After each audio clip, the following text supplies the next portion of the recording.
ഇങ്ങനൊരു തുടക്കവും അവസാനവും വേണമെന്ന് പറഞ്ഞപ്പോൾ വളരെ സന്തോഷത്തോടെ അതൊന്ന് നമുക്ക് ചെയ്തു തന്നതാണ്. അതുപോലെ കുറേ പേരുണ്ട്, നന്ദി പറയാനാണെങ്കിൽ പേരെടുത്ത് പറയാനായിട്ട് ഒരുപാട് പേരുണ്ട്. ഒപ്പം ഈ സിനിമ ഞങ്ങളങ്ങനെ ഒരു ഭയങ്കര ബ്രഹ്മാണ്ഡ സിനിമയായിട്ടൊന്നും അല്ല ഇതിനെ തുടക്കം മുതലേ നമ്മൾ ചിന്തിച്ചിട്ടുള്ളതും. സിനിമ തുടങ്ങി ഇതിൻ്റെ ആദ്യത്തെ ഒരു കഥ കേട്ടപ്പോൾ തന്നെ നമുക്കിങ്ങനെ ഒരു ടെൻഷനും ഇല്ലാതെ ഇരുന്ന് കുറച്ച് നേരം ഇരുന്ന് ചിരിക്കാവുന്ന കുറേ തമാശകളും, അതായത് ഇതിൻ്റെ ലോജിക്കൊക്കെ നോക്കി കഴിഞ്ഞാൽ ലോജിക്ക് നോക്കുന്നത് ഭയങ്കര ഇല്ലോജിക്കലാണ് ഈ സിനിമയ്ക്ക്. അങ്ങനെയാണ് ഞങ്ങൾ ഇതിന് പ്ലാൻ ചെയ്തത് തന്നെ. കാര്യം കഥാപാത്രങ്ങൾ മണ്ടന്മാരാണ്, അത് കാരണം കൊണ്ട് അതിൻ്റെ ലോജിക്ക് നോക്കിയാൽ നോക്കുന്നവരാണ് മണ്ടന്മാരാകുക. അപ്പോൾ അങ്ങനെ ഒരു സിനിമ തന്നെയാണ് നമ്മൾ ഇതിനകത്ത് പ്ലാൻ ചെയ്തത്. അവരുടെ സിറ്റുവേഷൻസും ആ സിറ്റുവേഷൻസിൽ നിന്നുണ്ടാവുന്ന ചെറിയ ചെറിയ തമാശകളും. അപ്പോൾ നമ്മൾ തിയേറ്ററിൽ ഇരുന്ന്, ഇപ്പോൾ ഞാനും ഒരു ഷോ കണ്ടു, അത് കഴിഞ്ഞ് പല ഷോസിനും ഇവർ തിയേറ്ററിൽ പോയിട്ട് ഓഡിയൻസ് റിയാക്ഷനൊക്കെ നേരിട്ട് കണ്ട് വന്ന് പറയുന്നത് കേൾക്കുമ്പോൾ ഭയങ്കര സന്തോഷമുണ്ട്. നിറഞ്ഞ ചിരിയോടെ നിറഞ്ഞ സദസ്സുകളിൽ വേണമാസ് പ്രദർശിപ്പിക്കപ്പെടുന്നു എന്ന് പറയുന്നത് വലിയ സന്തോഷമുള്ള കാര്യമാണ്. ഇനി ബാക്കി അടുത്ത ആളുകളിലേക്ക് ഞാൻ എൻ്റെ ഈ മൈക്ക് കൈമാറുകയാണ്. അവരുടെയൊക്കെ അനുഭവങ്ങളൊക്കെ പറഞ്ഞു കഴിഞ്ഞിട്ട് അവർ ഇൻ്റർവ്യൂസിൽ പറഞ്ഞ പോലെ എന്നെപ്പറ്റി അപവാദങ്ങൾ തന്നെയാണ് പറയുന്നതെന്നുണ്ടെങ്കിൽ മൈക്ക് ഞാനൊന്നും കൂടെ മേടിക്കുന്നതായിരിക്കും. എല്ലാവർക്കും നമസ്കാരം. വളരെ നല്ല പ്രൊഡക്ഷൻ ആയിരുന്നു. ഇപ്പോൾ 10 പേർക്ക് ചേർത്ത് ഒരു കാപ്പിയും നിങ്ങൾക്ക് എല്ലാവർക്കും ചേർത്ത് ഒരു 10 പഴവും ഇവിടെ കൊണ്ടുവച്ചിട്ടുണ്ട്. അത് 10 പേർക്കും ചേർന്നല്ല, ഈ കാപ്പി എനിക്ക് വേണ്ടി മാത്രവും ഈ കാപ്പി ഇവൻ ചോദിച്ച് മേടിച്ചതാണ്, നായകൻ എന്നുള്ള പ്രിവിലേജ് വെച്ചിട്ട്. അപ്പോൾ അവൻ അത് ഷെയർ ചെയ്യാത്തിടത്തോളം കാലം ഇവന് പരാതി പറയാൻ അവകാശമില്ല. ബിസ്ക്കറ്റ് ഉണ്ട്, ബിസ്ക്കറ്റ്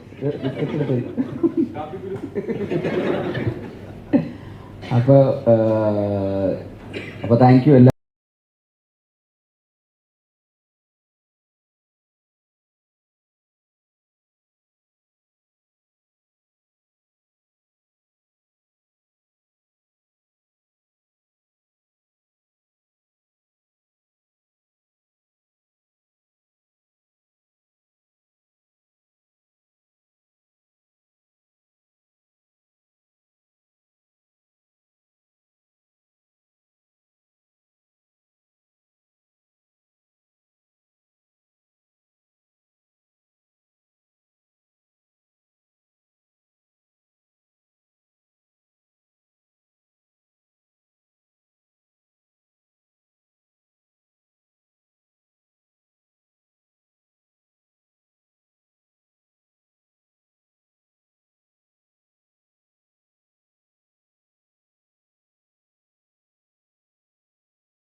ഹലോ,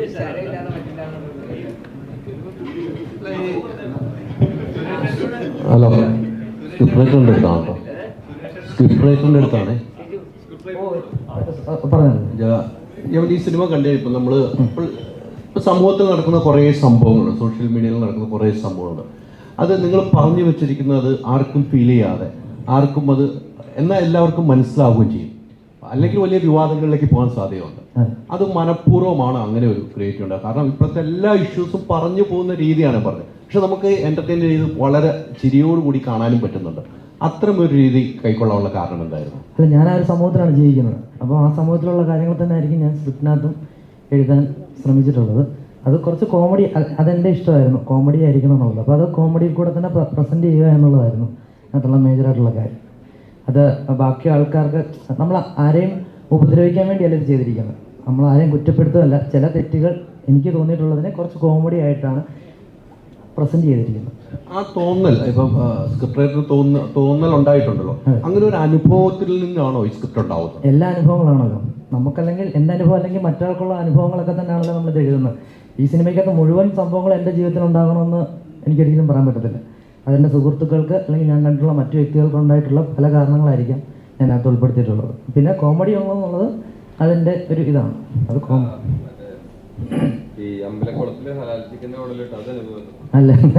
അല്ലല്ല, അമ്പലക്കുളത്തിൽ ഹലാൽ ചിക്കൻ ഇട്ടത് അത് ഒരു സംഭവത്തിൽ അങ്ങ് ചെയ്തതാണ്. അല്ലല്ല, അത് അങ്ങനെ എഴുതി, ഞാനല്ല അല്ല അത് വെച്ചിരുന്നത്. അല്ലല്ല അല്ല, സിനിമയിലുള്ളതെന്ന് കൃത്യമായിട്ട് പറയണല്ലേ? ഇല്ലില്ല, അത് കഴിയുമ്പോൾ തന്നെ പറഞ്ഞല്ലോ, ആഹാരത്തിനകത്ത് വരെ നമ്മൾ വർഗീയത അങ്ങനെയുള്ള രീതിയിലാണ് നമ്മളതിനെ വളരെ ഇതായിട്ട് പറഞ്ഞു പോകുന്നത്. പക്ഷെ അതെന്ത് നമ്മൾ ഈ കോമഡി ആയിട്ട് പറയാനാണെങ്കിലും അതൊരു ചങ്കൂറ്റം എന്ന് പറയുന്ന വലുത് തന്നെയാണ്. കാരണം അത്രയും സമൂഹത്തിൽ ചർച്ച ചെയ്യപ്പെടുന്ന ഒരു സബ്ജക്റ്റാണ് ഇതൊക്കെ. ആ ചങ്കൂറ്റം നിങ്ങൾ നല്ല രീതിയിൽ കോമഡിയിലൂടെ വർക്ക് ചെയ്തപ്പോൾ സമൂഹം ഏറ്റെടുക്കുകയാണ് ചെയ്തത്. ഒരു വിമർശനം പോലും ഉണ്ടാകാതെ അത് ഏറ്റെടുത്തു. അതിനാണ് ഈ മരണമാസ ടീമിന് വലിയൊരു ബിഗ് സല്യൂട്ട് ഞാൻ ആദ്യം നൽകുകയാണ്. കാരണം ആ രീതിക്ക് ആ സിനിമ ഏറ്റെടുക്കുന്ന കാര്യം സംശയമില്ല. അത് ഇപ്പോഴത്തെ കാലഘട്ടത്തിൽ സെൻസറിൽ കത്രിക വരെ വെക്കുന്ന കാലഘട്ടമാകുമ്പോൾ നിങ്ങൾ ഈ സിനിമയായി വരുമ്പോൾ എല്ലാവരും ഏറ്റെടുക്കുകയാണ്. അവിടെ ഒരു കത്രികയും വരുന്നില്ല എന്നുള്ളതാണ്. അതാണ് നിങ്ങളുടെ ഒരു വിജയം. ഈ സിനിമ വിജയിക്കാനുള്ള കാരണം അത് തന്നെയാണെന്ന് എൻ്റെ പേഴ്സണൽ ഒപ്പീനിയനാണ്. ബാക്കിയുള്ളവർ എനിക്കറിയില്ല. ഞാൻ കൃത്യമായിട്ട് തന്നെ പറഞ്ഞ സാറാണ്. ഒരു ചിരിപ്പടം വേണമെന്ന് ഒരു നിർമ്മാതാവെന്ന നിലയിൽ ആളുകളൊന്ന് ചിരിപ്പിക്കണം. കുറേ ചിരിച്ചിട്ടുണ്ടാവും. ചിരിപ്പടം ഒരു പ്രൊഡക്ഷനിലേക്ക് ഇറങ്ങുമ്പോൾ ആൾക്കാരെ ഒന്ന് വേദനിപ്പിക്കാൻ നല്ല രീതിക്ക് എൻജോയ് ചെയ്ത് ആ തിയേറ്ററിൽ പോയിരുന്നവർ ചിരി കാണാനുള്ളൊരു ആകാംക്ഷ ഉണ്ടായിരുന്നു ഈ സിനിമ പ്രൊഡ്യൂസ് ചെയ്യുന്ന സമയത്ത്. അങ്ങനെ ഭയങ്കരമായിട്ട് പ്ലാൻ ചെയ്തിട്ട് ആൾക്കാരെ ചിരിപ്പിച്ചേക്കാം എന്ന് വിചാരിച്ചിട്ട് അങ്ങനത്തെ ഒരു സ്ക്രിപ്റ്റ് നോക്കി അങ്ങനെയൊന്നും ഉണ്ടായതല്ല. പറഞ്ഞ പോലെ ശിവൻ, ഞാൻ മിന്നൽ മുരളി ചെയ്യുന്ന സമയത്ത് ഞങ്ങൾ തമ്മിൽ നല്ല അടുപ്പമുണ്ട്. അപ്പോൾ അങ്ങോട്ടും ഇങ്ങോട്ടും ഈ പറയുന്ന തമാശകൾ മനസ്സിലാവുമ്പോൾ എളുപ്പമാണ്. നമുക്ക് എപ്പോഴും ഉള്ളൊരു കാര്യം എന്താണെന്ന് വെച്ചാൽ, നമുക്ക് ഒരാളോട് ഒരു തമാശ പറഞ്ഞിട്ട് അത് എക്സ്പ്ലെയിൻ ചെയ്യേണ്ടി വരിക എന്ന് പറയുന്നതാണ് ഏറ്റവും വലിയ ഗതികേട് എന്ന് പറയുന്നത്. പക്ഷെ ഞങ്ങൾ ഒരുമിച്ചിരുന്ന് സംസാരിക്കുമ്പോൾ അങ്ങോട്ടും ഇങ്ങോട്ടും പറയുന്ന തമാശകൾ രണ്ടാമതൊരു വട്ടം പറയുകയോ എക്സ്പ്ലെയിൻ ചെയ്യേണ്ടിയോ വരാറില്ല.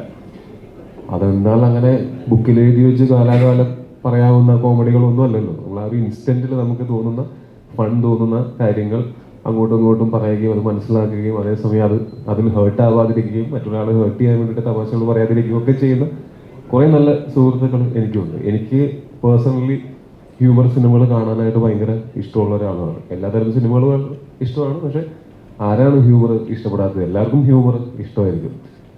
പിന്നെ അങ്ങനെ ഒരു പ്രത്യേകിച്ച് ആൾക്കാരെ ചിരിപ്പിച്ചേക്കാം അല്ലെങ്കിൽ കരയിപ്പിച്ചേക്കാം എന്ന് വിചാരിച്ചിട്ടല്ല ഒരു സിനിമയും നമ്മൾ പ്ലാൻ ചെയ്യുന്നത്.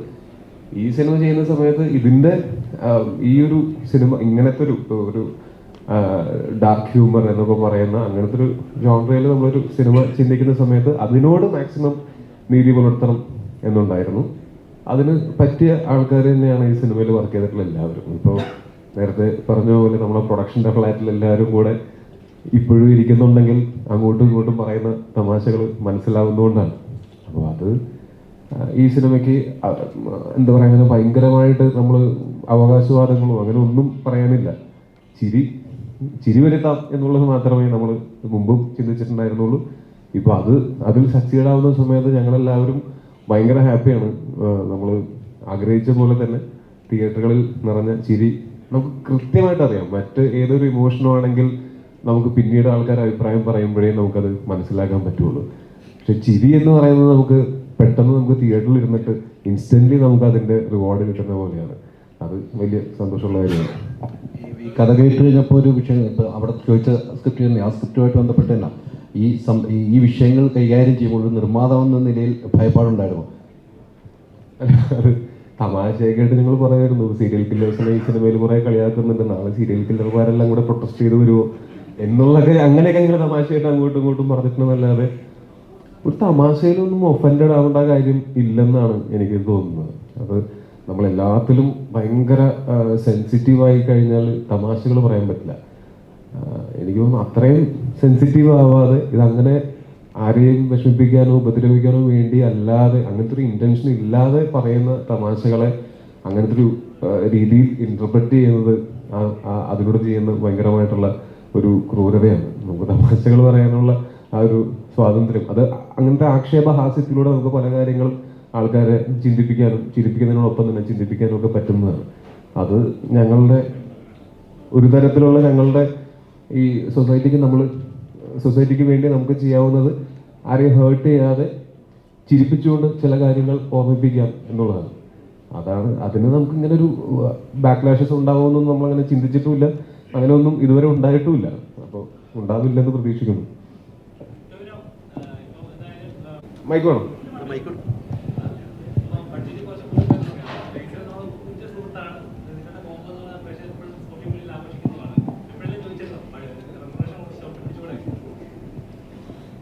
ഞാൻ വളരെ കൃത്യമായിട്ട് ഇതിന്റെ പ്രൊഡക്ഷനിൽ ഞാൻ അങ്ങനെ ഭയങ്കരമായിട്ട് ഇടപെട്ടിട്ടില്ലെങ്കിലും ഞാൻ കൃത്യമായിട്ട് പറഞ്ഞിട്ടുണ്ടായിരുന്നത് ആരോടും അങ്ങനെ നിർബന്ധിച്ച് ശമ്പളം കുറപ്പിക്കരുത് എന്നുള്ളതാണ്. അതിലൊന്നാമത്തെ കാര്യം, എല്ലാവർക്കും പണിയെടുത്താൽ അവർ അർഹതപ്പെടുന്ന അവരുടെ പൈസ കിട്ടിയിരിക്കണം എന്നുള്ളത് എനിക്കും അറിയാവുന്നതാണ്. അത് കിട്ടാതിരിക്കുമ്പോൾ ഉണ്ടാകുന്ന വിഷമമൊക്കെ എനിക്ക് നല്ല കൃത്യമായിട്ട് അറിയാവുന്നതാണ്. ഞാൻ കൂടുതലും ഈ പറയുന്ന പോലെ ശമ്പളം മേടിക്കുന്ന അല്ലെങ്കിൽ ആ ക്രിയേറ്റീവായിട്ടുള്ള സൈഡിലാണ് ഞാൻ കൂടുതൽ വർക്ക് ചെയ്തിട്ടുള്ളത്. അതുകൊണ്ട് അവര് എങ്ങനെയൊക്കെ ചിന്തിക്കും, അവർക്ക് എന്തൊക്കെ ഫീൽ ആവും എന്നുള്ളതൊക്കെ എനിക്ക് ഈസിലി ചിന്തിക്കാൻ പറ്റും. അപ്പൊ അങ്ങനെ സൗഹൃദം മുതലെടുത്തുകൊണ്ട് ആരെക്കൊണ്ടും ശമ്പളം കുറപ്പിക്കരുത് എന്ന് നമുക്ക് ആഗ്രഹം ഉണ്ടായിരുന്നു. എല്ലാവർക്കും സാറ്റിസ്ഫൈങ് ആയിട്ടുള്ള സാലറി ഇതിനകത്ത് കിട്ടിയിട്ടുണ്ടെന്നാണ് ഞാൻ വിശ്വസിക്കുന്നത്. പിന്നെ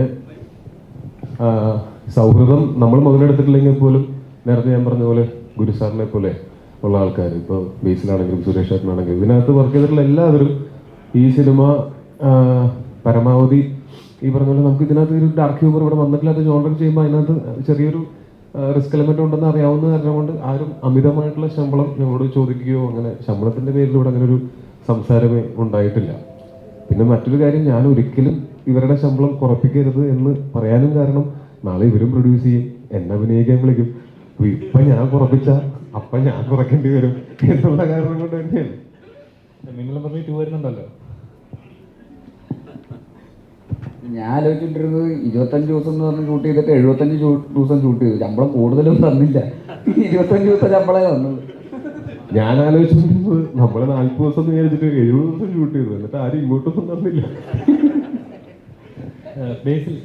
അതായത് ഈ മഴയൊക്കെ വരുന്ന സമയത്ത്, അത് ഞാൻ പറയുന്നത് ഡെയിലി വേജസ് ആൾക്കാരുടെ കാര്യത്തിൽ നമുക്കൊന്നും ചെയ്യാൻ പറ്റില്ല. പക്ഷെ മറ്റ് ആർട്ടിസ്റ്റുകൾക്കൊക്കെ ആക്ച്വലി സ്പീക്കിംഗ് ആർട്ടിസ്റ്റുകൾക്കും ടെക്നീഷ്യൻസിനും ഒക്കെ പറഞ്ഞതിനേക്കാൾ ശമ്പളം കൂടുതൽ ചോദിക്കാനായിട്ട് സ്വാഭാവികമായിട്ട് അവകാശമുണ്ട്. കാര്യം എന്ന് വെച്ചാൽ അവർ അത്രയും ദിവസം ഈ സിനിമയ്ക്ക് വേണ്ടിയിട്ട് ഇൻവെസ്റ്റ് ചെയ്യുന്നതാണ്. ആദ്യം നമ്മൾ പ്ലാൻ ചെയ്തതിനേക്കാൾ കൂടുതൽ ദിവസങ്ങൾ വർക്ക് ചെയ്യുന്ന സമയത്ത് അവർക്ക് വേണമെങ്കിൽ ശമ്പളം കൂട്ടി ചോദിക്കാനുള്ള സാഹചര്യം ഉണ്ടായിരുന്നു. അത് ചോദിച്ചില്ല, അത് ചോദിച്ചില്ല, അത് ഞാൻ പറയാൻ ചോദിക്കാനുള്ള അത്. പക്ഷെ അവിടെയാണ് ഇവരെല്ലാവരും ഈ മഴ നോക്കിയിരുന്നത്, മഴ മാറുന്നത് നോക്കിയിരുന്നപ്പോൾ ഇവർക്കും അറിയാം ഇതങ്ങനെ എല്ലാവരും അവനവന്റെ കാര്യം എന്ന് ചിന്തിച്ചു കഴിഞ്ഞാൽ ഈ സിനിമയുടെ ബഡ്ജറ്റ് ഇവിടുത്തെ ഏറ്റവും വലിയ കളക്ഷൻ കിട്ടിയ കളക്ഷനേക്കാൾ മുകളിലേക്ക് പോകും. പക്ഷെ എല്ലാവരും സഹകരിച്ചുകൊണ്ടാണ് നമ്മളെ ഇൻഡസ്ട്രിയിൽ നിന്നുകൊണ്ട് നമുക്ക് ഇങ്ങനത്തെ സിനിമകൾ ചെയ്യാൻ പറ്റുന്നത്. അല്ലെങ്കിൽ നമുക്കൊരു ഇങ്ങനത്തെ പരീക്ഷണങ്ങൾ ചെയ്യാനായിട്ട് ഭയങ്കര പേടിയായി പോകും. നമ്മൾ ഒരു അച്ചിൽ വാർത്ത പോലത്തെ സിനിമകൾ മാത്രം ചെയ്തുകൊണ്ടിരിക്കേണ്ടി വരും. നമുക്ക് പ്രോഫിറ്റ് ഇത്രയും വരും എന്ന് പ്രതീക്ഷിച്ച് അങ്ങനെ മാത്രം ചെയ്യേണ്ടി വരും. അതിൽ നിന്നും മാറി എന്തെങ്കിലും ഔട്ട് ഓഫ് ദ ബോക്സ് ആയിട്ട് ചെറിയ രീതിയിലെങ്കിലും ചെയ്യണമെങ്കിൽ അത് ഒരാളെ കൊണ്ട് ഒറ്റയ്ക്ക് ചെയ്യാൻ പറ്റില്ല. അത് എല്ലാവരുടെയും സഹകരണം അതിനകത്ത് ഭയങ്കര ആവശ്യമാണ്. ബേസിൽ ഇപ്പോൾ എൻ്റെ പ്രേക്ഷകനെ ഏറ്റെടുത്ത തിയേറ്ററിൽ ആടിക്കൊണ്ടിരിക്കുകയാണ്. അപ്പം ശരിക്കും പറഞ്ഞാൽ ചില കഥാപാത്രങ്ങൾ നമുക്ക് കിട്ടുമ്പോൾ നമുക്ക് കിട്ടുന്നൊരു ഫ്രീഡം ഉണ്ട്, എന്ത് വേണമെങ്കിലും ചെയ്യാൻ പറ്റുന്ന, അല്ലെങ്കിൽ നമുക്ക് നമ്മളായിട്ട് തന്നെ എൻജോയ് ചെയ്യാൻ പറ്റുന്ന ചിലൊരു ഫ്രീഡം ഉണ്ട്. ഇതിലെ കഥാപാത്രം ബേസിൽ അതുപോലത്തെ ഒരു കഥാപാത്രമായിരുന്നു. ഇല്ല, ഇത് കുറച്ചുകൂടെ എക്സാജറേറ്റഡ്, അപ്പോൾ കുറച്ചുകൂടെ പാടായിരുന്നു. അത് ഇച്ചിരികൂടെ കുറവായിരുന്നെങ്കിൽ കുഴപ്പമില്ലായിരുന്നു. ഇതെല്ലാം കുറച്ച് പുഷ് ചെയ്യണമല്ലോ, ഇങ്ങനെയൊക്കെ കാണിച്ചുകൊണ്ടിരിക്കുന്നില്ല. അപ്പോൾ അതിൻ്റേതായിട്ടുള്ളൊരു എക്സാജറേഷൻ്റേതായിട്ടുള്ളൊരു പ്രഷർ ഉണ്ടായിരുന്നു.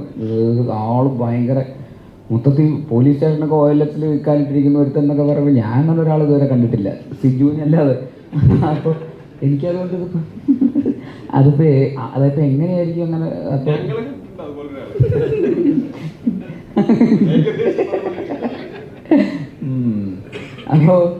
അപ്പോൾ അതുകൊണ്ടാണ്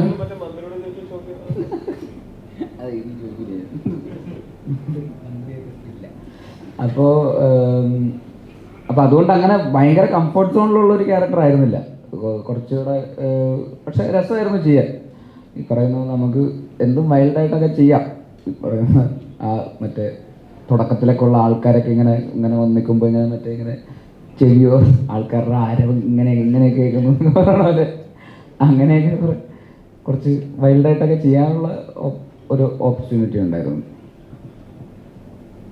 സുരേഷേട്ടാ, ട്രെയിലർ കണ്ടപ്പോൾ തൊട്ട് ചേട്ടൻ്റെ കഥാപാത്രം എങ്ങനെ ആയിരിക്കും, ഏത് ലെവലിലായിരിക്കും എന്നുള്ള ഗ്രാഫിക് സോഷ്യൽ മീഡിയയിൽ ഉണ്ടായിരുന്നു. ശരിക്കും പറയാൻ ഓഡിയൻസിൻ്റെ റിയാക്ഷൻസ് കാണുന്നുണ്ടായിരുന്നു. പ്രതീക്ഷിച്ച റിസൾട്ട് തന്നെയാണ് ഓഡിയൻസിൽ നിന്ന് കിട്ടിയത്? അതിലും അധികം ഉണ്ടായിരുന്നു. നമ്മൾ എവിടെയൊക്കെ ഉദ്ദേശിച്ചിട്ടുണ്ടോ അവിടെയൊക്കെ നല്ല കയ്യടിയും ചിരികളും. നമ്മൾ സീൻ ചെയ്യുമ്പോൾ തന്നെ നമുക്കൊരു കോൺഫിഡൻസ് ഉണ്ട്. സിജു എഴുതി വെച്ചിട്ടുള്ളതിനകത്ത് തന്നെ ഒരു ഹ്യൂമറുണ്ട്, ഓൾറെഡി ഒരു ഹ്യൂമറുണ്ട്. പിന്നെ ഞങ്ങൾ ചെയ്തിട്ടുള്ള എല്ലാ സീൻസും ഞങ്ങൾ ലൊക്കേഷനിൽ ഇമ്പ്രവൈസ് ചെയ്യുന്നുണ്ട്. അപ്പോൾ അതിനകത്ത് വേറെ യാതൊരു തരം ഈഗോയും കാര്യങ്ങളൊന്നും ഇല്ലായിരുന്നു. അതിനകത്ത് ഇയാൾക്ക് ഡയലോഗ് കൂടുന്നു, അല്ലെങ്കിൽ അയാൾക്ക് ഡയലോഗ് കൂടുന്നു, അല്ലെങ്കിൽ അയാൾക്ക് ചിരി കിട്ടും, അങ്ങനെയല്ല. ഇപ്പോൾ എൻ്റെ പല സീനിലൊക്കെ തന്നെ ബേസിലും ഒക്കെ തന്നെ വന്ന് ഇൻവോൾവ് ചെയ്ത് നമുക്ക് ഈ ഡയലോഗ് പറയാൻ, ഇങ്ങനെ കയറ്റാൻ പറ്റും, കൗണ്ടർ ഇങ്ങനെ പറയാം എന്ന് പറഞ്ഞിട്ടുള്ളൊരു കൊടുക്കൽ വാങ്ങൽ സംഗതി ഞങ്ങൾ ഈ ടീമിനകത്ത് എല്ലാ സീനിലും ഉണ്ടായിരുന്നു. അതിൻ്റെയും കൂടെ ഒക്കെ ഒരു ഗുണം നമുക്ക് ആ സിനിമയിൽ കാണുന്നുണ്ട്. അല്ല വെറുതെ എഴുതി വെച്ചത് മാത്രം ചെയ്യാനല്ല. അപ്പോൾ അതിന് സ്വാതന്ത്ര്യം ഡയറക്ടറും തന്നിട്ടുണ്ട്, റൈറ്ററും തന്നിട്ടുണ്ട്. അപ്പോൾ അതുകൊണ്ട് തന്നെ കുറേ സീൻസ് ഞങ്ങൾക്ക് നല്ലപോലെ ഇമ്പ്രവൈസ് ചെയ്യാൻ പറ്റി. അപ്പോൾ ആ ചിരിയും കയ്യടികളൊക്കെ തന്നെ തിയേറ്ററിൽ കിട്ടുന്നുണ്ട്. സുരേഷേട്ടൻ ഒരു സീനിയർ ആക്ടറാണ്, ഒരുപാട് എക്സ്പീരിയൻസ് ഉള്ള ഒരാളാണ് താങ്കൾ. അപ്പം ശരിക്കും പറഞ്ഞാൽ സർക്കാസം എന്ന് പറയുന്നത് വലിയൊരു പണ്ട് തൊട്ടേ നമ്മൾ കണ്ടുവരുന്നത്. ഇതിൻ്റെ ധൈര്യമായിട്ട് നമുക്ക് പറയാം, അത് കേൾക്കുന്ന ആളും ആ ലെവലിൽ തന്നെ അക്സെപ്റ്റ് ചെയ്യും എന്നൊരു വിശ്വാസം വരും. പക്ഷേ ഇന്നത്തെ ഒരു കാലത്ത് ഒന്നും ഇന്ത്യ പോലും അതെന്തായിരിക്കും ചിന്തിക്കുന്നത്, വേദനിപ്പിക്കുമോ, അയാൾ അത് തിരിച്ചെങ്ങനെയായിരിക്കും എടുക്കുന്നത് ചിന്തിച്ചിട്ട് വേണം നമ്മൾ എഴുതാനായിട്ട്. ശരിക്കും ഇങ്ങനെ സബ്ജക്റ്റ് കേട്ട സമയത്ത് എങ്ങനെ തോന്നിയിരുന്നോ, ഇതെങ്ങനെ ആളുകൾ എടുക്കും, വർക്കൗട്ട് ആവുമോ, നെഗറ്റീവായിട്ട്? ഇതിനകത്തിപ്പോൾ ആരെയും വേദനിപ്പിക്കുന്ന സംഭവങ്ങളൊന്നും തന്നെ ഇതിൽ ഉണ്ടായിട്ടില്ല. എവിടെയും ഒരു സ്ഥലത്ത് പോലും ഉണ്ടായിട്ടില്ല. നമ്മളങ്ങനെ ആരും വേദനിപ്പിക്കാൻ ഉദ്ദേശിച്ചിട്ടില്ല. ഇതൊരു എൻ്റർടൈനർ, അത്രയേ ഉള്ളൂ. ഫൈറ്റിൻ്റെ ഇടയിൽ ബേസിൽ കുറച്ച് ഇടി കിട്ടിയപ്പോഴാണ് ശരിക്കും വേദനിച്ചത് നമുക്ക്. അല്ലാതെ സിനിമയിൽ സ്ക്രിപ്റ്റിലൂടെ നമ്മൾ ആരെയും വേദനിപ്പിക്കാനോ അല്ലെങ്കിൽ അങ്ങനത്തെ സബ്ജക്റ്റ് അല്ലല്ലോ ഇത് ഇങ്ങനെ കുറേ ഉണ്ടാക്കി വെച്ചിട്ടുള്ള ഒരു കാർട്ടൂൺ ക്യാരക്ടേഴ്സാണ്, അത്രയേ ഉള്ളൂ. സോഷ്യൽ മീഡിയയിൽ കൺവിൻസി സ്റ്റാർ എന്ന് പറഞ്ഞിട്ട് ഒത്തിരി വൈറലായിരുന്നു. അതിനുശേഷം ഇങ്ങനെ ഒരു കോമഡി റോളിലേക്ക് മറ്റുള്ള ഡയറക്ടേഴ്സ് വിളിക്കാൻ അതൊരു കാരണമായിട്ടാണ്. അതിനു മുമ്പും അതായത് ഈ സിനിമയ്ക്ക് പ്രൊമോഷൻ ഉപയോഗിക്കാൻ വേണ്ടിയിട്ട് ഞങ്ങൾ ഈ സെറ്റിൽ ഞങ്ങൾ പ്ലാൻ ചെയ്ത ഞങ്ങളുടെ പ്രൊപ്പഗാൻഡയാണ്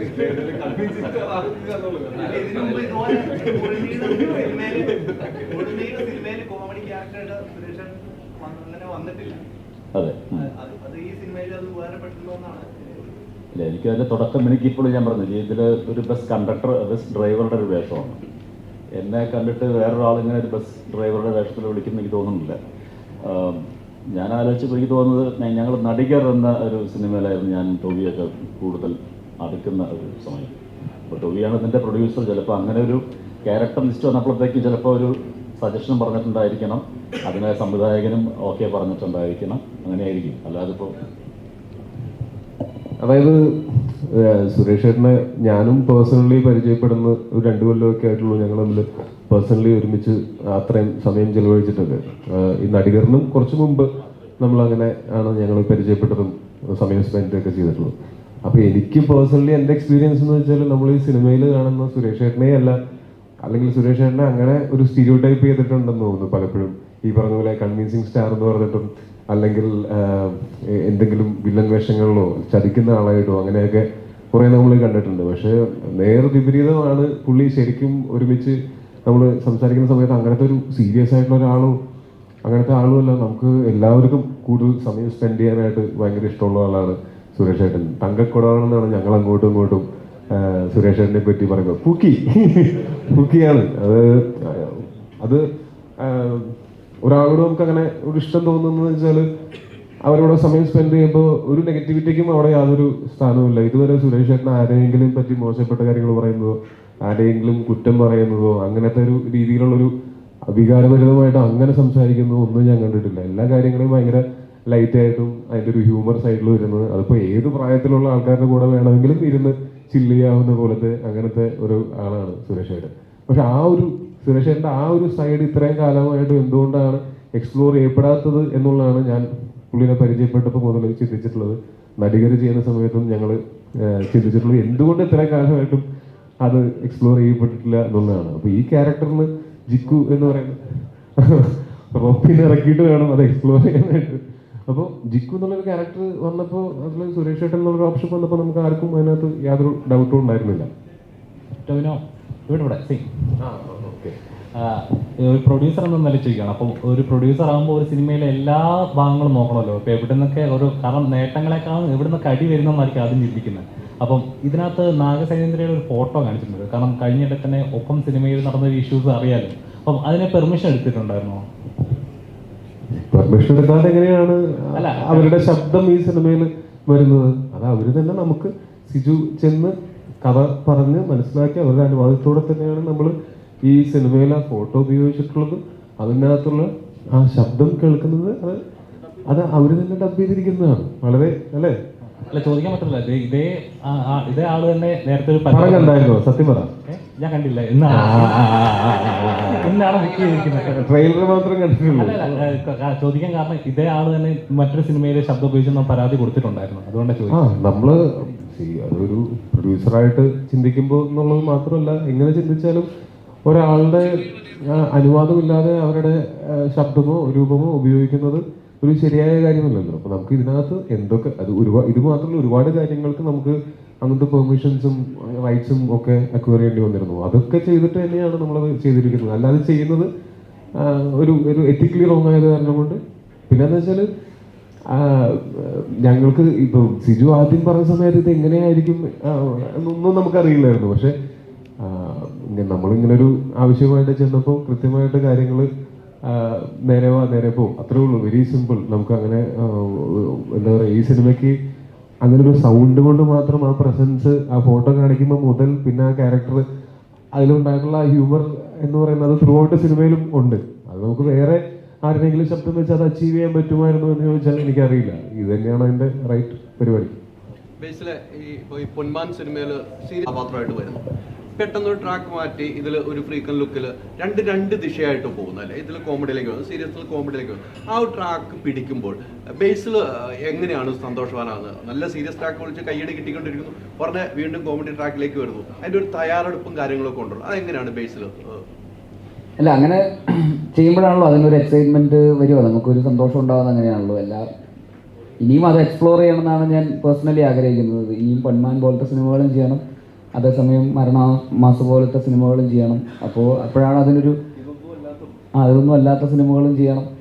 അപ്പോൾ അതെല്ലാം കൂടെ ഒരു മിക്സ് ഓഫ് എല്ലാം വരുമ്പോഴാണല്ലോ നമുക്കും ചെയ്യുന്ന ഇല്ലെങ്കിൽ ഇതൊരു മോണോട്ടോണസ് ഇതായിട്ട് മാത്രം നിൽക്കുമല്ലോ, ഒരേപോലെ തന്നെ എന്നുള്ള രീതിയിൽ നമുക്കും അത് ബോറടിക്കാൻ തുടങ്ങുമല്ലോ, കാണുന്നവർക്കും അത് ബുദ്ധിമുട്ടാകും. അപ്പോൾ അതുകൊണ്ട് പറ്റുന്ന പോലെയൊക്കെ നമുക്ക് പറ്റാവുന്ന പോലെയൊക്കെ ശ്രമിക്കുക. അത് അത്തരത്തിലുള്ള വെറൈറ്റീസ് വരുന്നവർക്കും കൊണ്ടുവരാനുള്ളൊരു മോട്ടിവേഷനും കൂടെ ആണല്ലോ. ഇപ്പോൾ പൊന്മാൻ കാണുമ്പോഴാണ് അവർക്ക് ഓക്കെ ഇയാൾക്ക് ഇങ്ങനത്തെ റോളുകൾ ചെയ്യാൻ സ്കോപ്പുണ്ട്, അപ്പോൾ അങ്ങനത്തെ റോളുകൾ അവരും ആലോചിക്കുക. ഇല്ലെങ്കിൽ ചിലപ്പോൾ ഈ പറയുന്ന ഗുരുവായൂരമ്പലനടയിലോ നുണക്കുഴിയോ മരണമാസം എന്നൊക്കെ പറയുന്ന പോലത്തെ റോളുകൾ മാത്രമായിരിക്കും ചിലപ്പോൾ വരിക. അപ്പോൾ നമ്മളും അത് എക്സ്പ്ലോർ ചെയ്യാൻ ഓപ്പൺ ആകുമ്പോഴാണ് അവരും ഓപ്പൺ ആവുകയുള്ളൂ, ഓഡിയൻസും അതിനനുസരിച്ചിട്ട് എക്സൈറ്റഡ് ആവുകയുള്ളൂ. അപ്പോൾ ഇതെല്ലാം ഒരു ആർട്ടിസ്റ്റിനെ സംബന്ധിച്ചിടത്തോളം എനിക്ക് തോന്നുന്നു വളരാനുള്ള പോസിബിലിറ്റീസാണ്. എല്ലാവർക്കും അങ്ങനെ തന്നെയാണ്. ഒരു ഡയറക്ടറാണെങ്കിലും നമ്മൾ ടെക്നീഷ്യൻ എന്നുള്ള രീതിയിൽ പല രീതിയിലുള്ള എക്സ്പെരിമെൻറ്റുകൾ ചെയ്യുമ്പോഴാണല്ലോ പല രീതിയിലുള്ള ഓപ്ഷൻസ് ട്രൈ ചെയ്യുമ്പോഴാണല്ലോ നമ്മൾ വളരുക. അല്ലെങ്കിൽ ഒരേപോലത്തെ കംഫർട്ട് സോണിൽ തന്നെ അകത്ത് തന്നെ നിന്ന് പോകുമല്ലോ. അപ്പോൾ തീർച്ചയായിട്ടും രണ്ടും വേണമെന്ന് എനിക്ക് തോന്നുന്നു, എല്ലാം വേണമെന്ന് എനിക്ക് തോന്നുന്നു. അല്ലെ, ഈ സുരേഷ് ചേട്ടൻ ഒരു മാതൃകയും കൂടെ, ഇത്രയും സീനിയർ ആയ ഒരാളാണ്. സുരേഷ് ചേട്ടൻ ചെയ്തു വെച്ച കഥാപാത്രങ്ങൾ നമുക്കറിയാം, സീരിയസ് കഥാപാത്രങ്ങൾ. പിന്നെ പെട്ടെന്നാണ് ഒരു ട്രാക്ക് മാറ്റി പിടിച്ച് ഈ പറഞ്ഞ പോലെ ടോവിനോയുടെ കൂടെ തന്നെ അഭിനയിച്ച് ഒരു ട്രാക്ക് മാറ്റി ഈ സിനിമയിലേക്കും വരുന്ന ഒരു കോമഡി ആവുന്നത്. അത് സുരേഷ് ചേട്ടൻ ഒരു എക്സ്പീരിയൻസ് എന്തെങ്കിലും പറഞ്ഞു തന്നിട്ടുണ്ടോ? സുരേഷ് ചേട്ടൻ പറഞ്ഞു കേട്ടിടത്തോളം സുരേഷ് ചേട്ടന് കിട്ടിയില്ല ഇതുവരെ. ഇപ്പോഴാണ് അതിനുള്ള ഒരു അവസരം കിട്ടുന്നത് സുരേഷ് ചേട്ടൻ. അല്ലെങ്കിൽ സുരേഷ് ചേട്ടൻ ആ ഒരു ലൂപ്പിൽ പെട്ടുപോയ ഒരാളാണ് ബേസിക്കലി. അതേപോലത്തെ റോളുകൾ ടൈപ്പ് കാസ്റ്റ് ചെയ്യപ്പെടുക, ഇങ്ങനൊരു തന്നെ കുറച്ച് കഥയൊക്കെ പറയുന്നുണ്ട്, അത് നിങ്ങൾ വേണമെങ്കിൽ പറഞ്ഞു. അപ്പോൾ ഇങ്ങനത്തെ ഒരു സീനുണ്ട്, അപ്പോൾ അതിനൊരാളെ വിളിക്കണം, അതിനൊരു എക്സ്പേർട്ടായിട്ടുള്ള ഉത്തരവാദിത്തത്തോടെ ചെയ്തു കൊടുക്കപ്പെടുന്ന ഒരാൾ വേണം എന്ന് അവർക്ക് തോന്നിക്കഴിഞ്ഞാൽ അപ്പം തന്നെ സുരേഷ് ചേട്ടനെ വിളിക്കും. കോട്ടൊക്കെ ഇടിപ്പിച്ച് വന്ന് പറ്റിക്കുക, ഒരു ചതി, ചെറിയൊരു ചതി. അപ്പോൾ അതപ്പോൾ അങ്ങനെ പിന്നെ അത് ആദ്യം അങ്ങനെ ഒരു ഇതിലേക്കൊക്കെ പോയി. പിന്നെ ഇപ്പോഴാണ് സുരേഷ് ചേട്ടൻ 2.0 റിവീലാകപ്പെടുന്നത്. അപ്പോൾ ഇനി അങ്ങോട്ട് സുരേഷ് ചേട്ടന് എല്ലാ തരത്തിലുള്ള റോളുകളും വരും എന്ന് തന്നെയാണ് ഞാൻ വിശ്വസിക്കുന്നത്. കോമഡിയും പ്രോപ്പർ ക്യാരക്ടർ റോൾസും അല്ലാത്ത ഈ പറയുന്ന കുറച്ച് വില്ലനിയായിട്ടുള്ള റോൾസും എല്ലാം ഇനി വരാനുള്ള ഓപ്പർച്യൂണിറ്റി ഇനി വാതിൽ മലർക്കെ തുറന്നു നടക്കുകയാണെന്നാണ് എനിക്ക് തോന്നുന്നത്. ബേസിലിൻ്റെ അടുത്ത പടത്തിൽ നല്ലൊരു വേഷം ചെയ്യുന്നുണ്ട് ഞാൻ. അത് ഇവിടെ വെച്ച് റിവീൽ ചെയ്യാണ്. അതൊരു ബാധ്യതയും എന്തെങ്കിലും തരും. അത് പറയാൻ പറ്റില്ല. ഞാൻ മെസ്സേജ് അയച്ചുതരാം, വാട്സപ്പിൽ അയച്ചുതരാം. ഒന്നുമില്ല, ഒരു സീസണിൽ സ്ഥിരമായിട്ട് ബലാത്സംഗം ആ പരിപാടിയൊക്കെ ആയിരുന്നു. ഞാനിങ്ങനെ ആലോചിക്കും എന്തിനാ എന്നെ വയ്ക്കുന്ന ഒരു സ്ഥിരമായിട്ട്. അങ്ങനെ ഏതോ ഒരു നമ്മുടെ നന്ദിനി എന്ന് പറഞ്ഞ നമ്മുടെ ഒരു നായിക ഉണ്ടായിരുന്നല്ലോ പണ്ട്, നമ്മുടെ കരുവാളിക്കുട്ടനുള്ള നായിക. അതിലും ബലാത്സംഗം പരിപാടി ഉണ്ടായിരുന്നു. അത് കഴിഞ്ഞ് 3 പടം അടുപ്പിച്ച് ഞാനായിരുന്നു. മൂന്നാമത്തെ സിനിമ എത്തിയപ്പോൾ അവർ വെച്ച് ഇതിലും നിങ്ങളാണോ? അപ്പോൾ ഞാൻ പറഞ്ഞു ഇവിടെ ചിലപ്പോൾ അധികം ആൾക്കാർക്ക് ഇത് അറിയില്ലായിരിക്കാം, അതുകൊണ്ടാണ് നമുക്ക് പെട്ടെന്ന് അധികം തേക്ക് പോകാതെ പെട്ടെന്ന് പണി തീർക്കാൻ പറഞ്ഞിട്ട് എന്ന് പറഞ്ഞൊരു 3-4 പടം അടുപ്പിച്ച് ഞാൻ അവരുടെ കൂടെ ഉണ്ടായിട്ടുണ്ട്. അപ്പോൾ അതിനൊക്കെ പ്രത്യേകിച്ച് ഇപ്പോൾ അയാളെ കണ്ടു കഴിഞ്ഞാൽ അയാൾ നല്ല വിലാസത്തിൻ്റെ പേരിനായിരിക്കും, അങ്ങനെയൊന്നും എന്നെ കണ്ട അതൊന്നും ആയിരിക്കില്ല. പക്ഷെ അങ്ങനെ ഒരു ട്രെൻഡ് ഒരു സമയത്ത് അങ്ങനെ ഒരു ത്രൂ ഔട്ട് തന്നെയാണ്. ഇപ്പൊ സിനിമ മാറി, ആ ട്രെൻഡുകൾ മാറുന്നുണ്ട്. അല്ലെ, ഇപ്പൊ സിനിമകൾ മാറി, പല ടോവിയാണ് ചെയ്തു വെച്ചാൽ പല കഥാപാത്രങ്ങളും മാറിയാണ് ചെയ്യുന്നത്. അപ്പൊ എല്ലാ ആർട്ടിസ്റ്റുകളും അതിന് തയ്യാറാവുന്നുണ്ട്. ചില ആർട്ടിസ്റ്റുകളുടെ അടുത്തേക്ക് ചെല്ലാൻ ഡയറക്ടർ ഭയക്കുന്നുണ്ട്. അവരെ കൊണ്ട് ഈ ഭാരം എടുപ്പിക്കാൻ കഴിയുമെന്ന് ഭയപ്പെടുന്ന ഡയറക്ടർമാരുണ്ട്. അതെ അതെ, ഇല്ല ആർട്ടിസ്റ്റ് തയ്യാറാവുന്ന മാത്രമല്ല, അത് ഓഡിയൻസ് അക്സെപ്റ്റ് ചെയ്യുന്നുണ്ട് എന്നുള്ളതാണ് അതിൻ്റെ ഏറ്റവും വലിയ പോയിന്റ്. പണ്ടും എല്ലാ ആർട്ടിസ്റ്റിനും ആഗ്രഹം ഉണ്ടായിരിക്കും, പക്ഷെ ഇത് ഓഡിയൻസ് ഇയാൾ അക്സെപ്റ്റ് ചെയ്യുമോ എന്നുള്ളൊരു പേടി കാരണം പ്രൊഡ്യൂസറോ അല്ലെങ്കിൽ ഡയറക്ടറോ സമ്മതിക്കത്തില്ലായിരിക്കും. അതായിരിക്കാം അങ്ങനെ സ്ഥിരം വില്ലൻ അല്ലെങ്കിൽ സ്ഥിരം ഫൈറ്റ് എന്നൊക്കെ പറഞ്ഞിട്ട് അങ്ങനെ തന്നെ മാറിപ്പോകുന്ന അതുകൊണ്ടായിരിക്കാം. ആരും അങ്ങനെ ശ്രമിച്ചിട്ടില്ല. ഒരു വില്ലൻ ക്യാരക്ടറെ കണ്ടുപിടിക്കാൻ ഒത്തിരി എഫേർട്ട് എടുക്കാൻ പറ്റാത്തതാണോ, അതോ ഇയാൾ തന്നെ മതി അതാകുമ്പോൾ എനിക്ക് അധികം എഫേർട്ട് എടുക്കണ്ടല്ലോ എന്ന് എഴുതിയിട്ടാണോ ഒരാളെ തന്നെ എപ്പോഴും കണ്ടിന്യൂസ് ആയിട്ട് വിളിക്കുന്നത്? ഇല്ല, അതാണത് ഓഡിയൻസിൻ്റെ അക്സെപ്റ്റൻസി ഉണ്ട്, ഇവർക്കുണ്ട് എന്നുള്ളത് കൊണ്ടായിരിക്കാം. ഞങ്ങൾ ജോണി ആൻ്റണിയുടെ ഒരു പടം തുറുപ്പ് ഗുലാനാണെന്ന് തോന്നുന്നു, അതിൽ അഭിനയിക്കാൻ സമയത്ത് പട്ടണത്തിൽ ഭൂതം രാജൻ പി ദേവും ഞാനൊക്കെ ഉണ്ടായിരുന്നത്. അപ്പോൾ ഞങ്ങൾ നല്ല രീതിയിൽ കാണിച്ചുകൊണ്ടിരിക്കുകയാണ്. ഏതോ ഒരു സീനിലാണ് ഞങ്ങൾ ഒരു വില്ലൻ ഷെയ്ഡിലേക്ക് ക്യാരക്ടേഴ്സ് മാറുന്നത്. അപ്പോൾ ജോണിയോട് ചോദിച്ചു, ജോണി അപ്പോൾ ഈ സീനിലായിരിക്കും ഓഡിയൻസ് പറയുന്നത് ഞങ്ങളായിരിക്കും ഇതിൻ്റെ പുറകിൽ നിന്നല്ലേ? അപ്പോൾ ജോണി പറഞ്ഞു, ഞാൻ ശ്രമിച്ചുകൊണ്ടിരിക്കുകയാണ്, നിങ്ങളെ കാണിക്കുമ്പോൾ തന്നെ അറിയും, ഞാൻ ഇതുവരെ എങ്ങനെയും എത്തിക്കാൻ പറ്റും, ശ്രമിച്ചു നോക്കാം എന്ന് പറയുന്ന പോലെ ഓരോരുത്തർക്കും ഒരു ഇമേജ് ഉണ്ട്. പക്ഷെ ഇപ്പോൾ അതൊക്കെ മാറി വരുന്നു. ഇപ്പോൾ ഓഡിയൻസ് എല്ലാ ടൈപ്പ് ക്യാരക്ടേഴ്സ് അക്സെപ്റ്റൻസ് ചെയ്യുന്നുണ്ട്.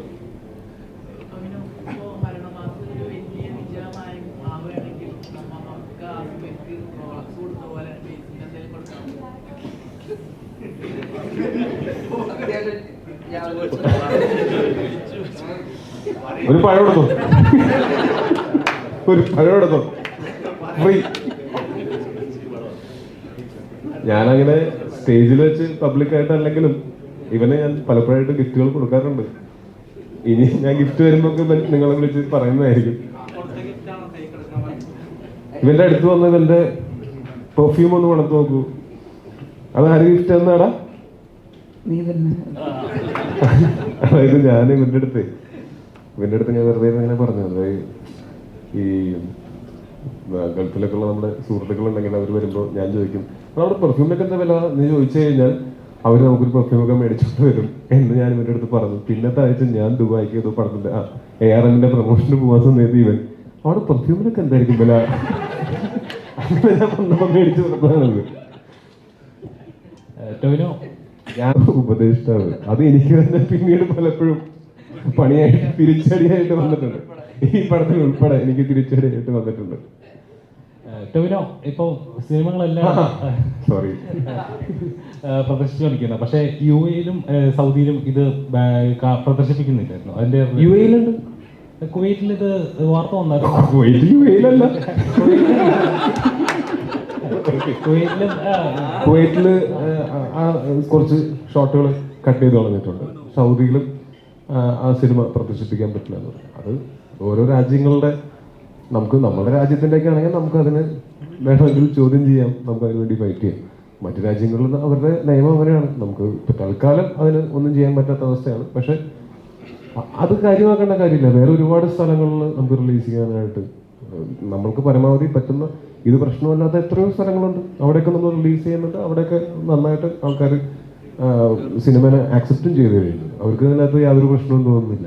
അത് ഓരോ രാജ്യങ്ങളുടെ നിയമങ്ങളാണ്. അതല്ലാതെ ഇനിയും അടുത്ത ആഴ്ചയൊക്കെ ആകുമ്പോഴത്തേക്കും ഇനിയും കൂടുതൽ സ്ഥലങ്ങളിലേക്ക് ഞങ്ങൾക്ക് കഴിഞ്ഞ ആഴ്ച ഇപ്പോൾ ഈ റിലീസ് ചെയ്തപ്പോൾ സൈമൾട്ടേനിയസ്ലി ഔട്ട്സൈഡ് ഇന്ത്യ പല സ്ഥലങ്ങളിലും റിലീസ് ചെയ്യാനായിട്ട് നമുക്ക് പറ്റിയിട്ടില്ലായിരുന്നു, പല കാരണങ്ങൾ കൊണ്ട്. അത് ഇനിയിപ്പോൾ നെക്സ്റ്റ് വീക്കൊക്കെ ആയിട്ട് അതും ഉണ്ടാവും. ഇപ്പോഴും ഈ ഭേദഗതികൾ എല്ലാത്തിനും ഇങ്ങനെ കാറ്റഗറൈസ് ചെയ്യപ്പെടുന്നുണ്ടോ? ഇപ്പം നമ്മുടെ നാട്ടിലാണെങ്കിൽ പല കാര്യങ്ങളും. നിങ്ങൾ സൗദിയെ പറ്റി നമുക്കെല്ലാവർക്കും അറിയാം. അപ്പോൾ ഞാൻ 2019 പോയപ്പോൾ കണ്ടിട്ടുള്ള സൗദിയല്ല ഞാൻ പിന്നീട് 2023 പോയപ്പോൾ കണ്ടത്. അപ്പോൾ അതിനതിൻ്റെ സമയം കൊടുക്കും. അവരുടേതായിട്ടുള്ള ഭേദഗതികൾ വരുത്തുന്നുണ്ട്. ഇപ്പോൾ 2019 ഇന്ത്യ ഉണ്ടായിരുന്നതിനേക്കാൾ പ്രോഗ്രസീവായിട്ടാണോ റിഗ്രസീവായിട്ടാണോ നമ്മൾ മാറിയിരിക്കുന്നതെന്ന് ചോദിച്ചു കഴിഞ്ഞാൽ അത് ഭയങ്കര ഒരു ക്വസ്റ്റ്യനാണ്. നിങ്ങൾക്ക് തന്നെ കഴിഞ്ഞ 5-6 വർഷം കൊണ്ട് പുരോഗതിയാണോ ഉണ്ടായിരിക്കുന്നത് അല്ലെങ്കിൽ അധോഗതിയാണോ ഉണ്ടായിട്ടുള്ളതെന്ന് എനിക്ക് അക്കാര്യത്തിൽ സംശയമുണ്ട്. താങ്കൾക്ക് എന്താ തോന്നുന്നു, പുരോഗതിയാണോ? എനിക്ക് അക്കാര്യത്തിൽ സംശയമുണ്ട്. താങ്കൾക്ക് എന്ത് തോന്നുന്നു? എനിക്ക് ആ സംശയത്തിന് ഈ ബേസിലിന്റെ കൂടെ ആയിരുന്നല്ലോ.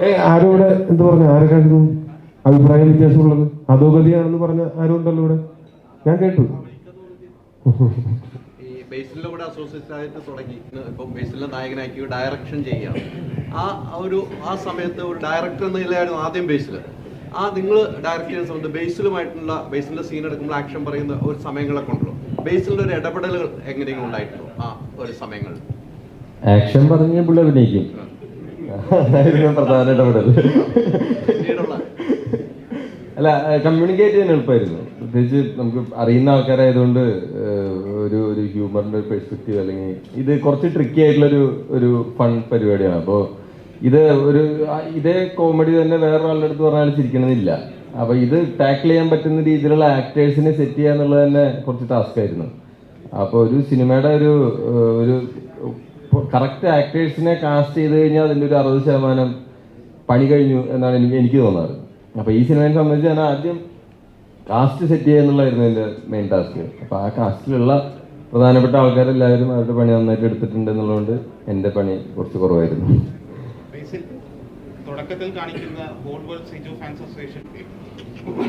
ഞങ്ങൾക്ക് ആർക്കും അതിനെപ്പറ്റി ഒന്നും പറയാനില്ല.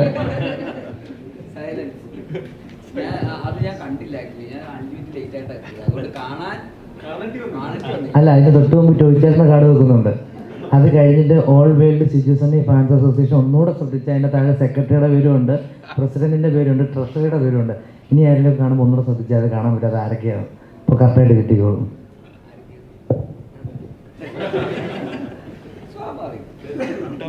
As a producer like Suresh പറഞ്ഞായിരുന്നു ബസ് പോലും ഓടിക്കാൻ അറിയില്ല. ആ ബസ്സിലേക്ക് ഇവരെ എല്ലാവരും വിശ്വസിച്ച് കയറ്റി വിടുകയും ചെയ്തു. പ്രൊഡ്യൂസറിന്റെ ധൈര്യം. പ്രൊഡ്യൂസറിന്റെ ധൈര്യമല്ല, ഞങ്ങളുടെ ധൈര്യമാണ്. പ്രൊഡ്യൂസർ എന്താ ഇവിടെ ഇല്ലല്ലോ. സുരേഷ് ചേട്ടന് ബസ് ഓടിക്കാൻ അറിയില്ല എന്ന് എനിക്കറിയില്ലായിരുന്നു. അതുകൊണ്ടാണ് ധൈര്യത്തോടെ കയറ്റി വിട്ടത്. പിന്നെ ഒരു വണ്ടിയിൽ എല്ലാവരും കൂടെ പോകുന്ന സമയത്ത് ലോകം രക്ഷപ്പെട്ടെങ്കിൽ രക്ഷപ്പെട്ടോട്ടെ എന്ന് ഞാൻ വിചാരിച്ചു.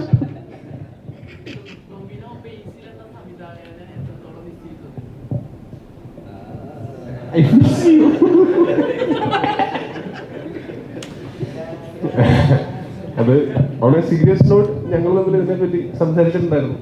അപ്പൊ ഞാൻ പറയാതെ തന്നെ ഇവനും പറയുന്നുണ്ട്, ഒരുപക്ഷെ ഞാൻ ബേസിൽ എന്ന് പറയുന്ന സംവിധായകനെ മിസ് ചെയ്യുന്നതിനേക്കാൾ കൂടുതൽ ബേസിൽ എന്ന് പറയുന്ന സംവിധായകനെ മിസ് ചെയ്യുന്നുണ്ട്. അതെനിക്കും നല്ല കൃത്യമായിട്ട് അറിയാം. പക്ഷെ അങ്ങനെ തല്ലിപ്പഴിപ്പിക്കാൻ പറ്റില്ല.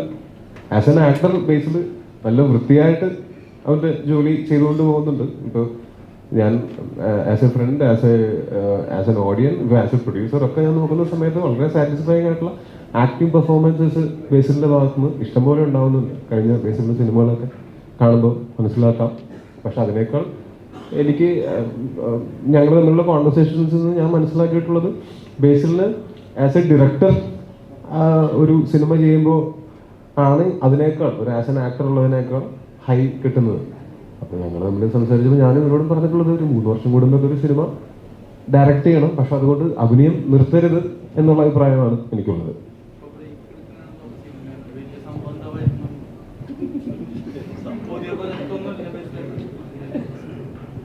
തീരുമാനമാവുമെന്ന് പ്രതീക്ഷിക്കുന്നു. പെട്ടെന്ന്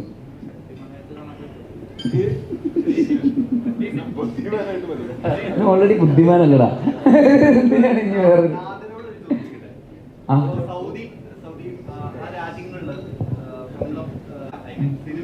പക്ഷെ അത് വിഷമമുണ്ട്, എല്ലാവർക്കും ഉള്ളതുപോലെ തന്നെ എനിക്കും വിഷമമുണ്ടായി. പ്രത്യേകിച്ച് സിനിമ സീൻ കട്ട് ചെയ്താലും എങ്കിലും ടെലികാസ്റ്റ് അല്ലെങ്കിൽ റിലീസ് ചെയ്യപ്പെടണമായിരുന്നു എന്നുള്ളതായിരുന്നു. സ്വാഭാവികമായിട്ടും ടോനുചേട്ടൻ പറഞ്ഞതുപോലെ നമ്മൾ കുറച്ച് വർഷം കൂടെ കഴിഞ്ഞാൽ ഇത് മാറി ചിന്തിക്കുന്ന ഒരു അവസ്ഥയിലേക്ക് എത്തും. കാരണം വളരെ കുറച്ച് വർഷമായിട്ടുള്ള അവിടെ സ്ത്രീകൾക്ക് ഡ്രൈവിംഗ് ലൈസൻസ് കൊടുത്തു തുടങ്ങിയിട്ടുള്ളത്. അപ്പം അതിനൊരു പുരോഗതി അല്ലെങ്കിൽ ഒരു മാറ്റമൊക്കെ സംഭവിക്കുന്ന പ്രതീക്ഷയുണ്ട്. എനിക്ക് തോന്നുന്നു മറ്റെല്ലാ സ്ഥലത്തും വലിയ പ്രശ്നമൊന്നും ഇല്ലാതെ തന്നെ കടന്നു പോകുന്നുണ്ട് നമ്മൾ.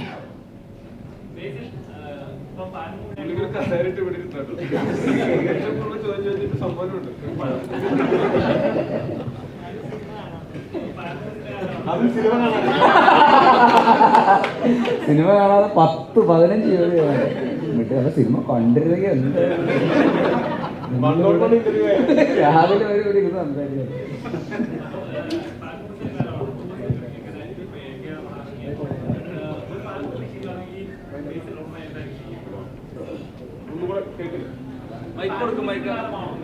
അതെ,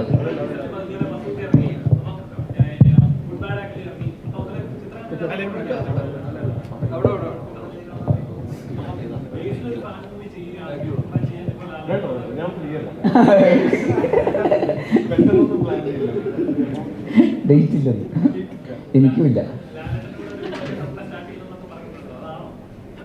ഇല്ല, ഒന്നും അങ്ങനെ അത് ഏതായിരിക്കും എന്നുള്ളത് ഞാൻ അനൗൺസ് ചെയ്യുമ്പോഴായിരിക്കും കുറച്ചുകൂടെ നല്ലതെന്ന് തോന്നി. ഇവിടെ നമ്മളിരുന്ന് സംസാരിക്കുന്നതിനേക്കാൾ പിന്നെ അങ്ങനെ ഒരു സിനിമ ചെയ്യുകയാണെങ്കിൽ തന്നെ അതിൻ്റേതായിട്ടുള്ള കഥയും കറക്റ്റായിട്ടുള്ള ആ രീതിയിലുള്ള ഒരു എലിവേഷനൊക്കെ ഉള്ള ഒരു സിനിമ തന്നെ ചെയ്യുമ്പോഴേ അതിനനുസരിച്ച് അത് ജസ്റ്റിഫൈഡ് ആവുള്ളൂ. അല്ലെങ്കിൽ ഒരു നെയിം സേക്ക് അങ്ങനെ ഒരു സിനിമ ചെയ്യുന്നൊരു അർത്ഥമില്ല.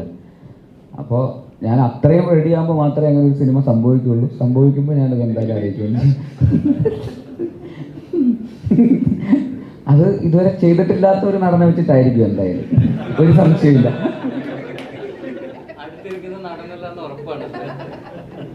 ഉറപ്പായി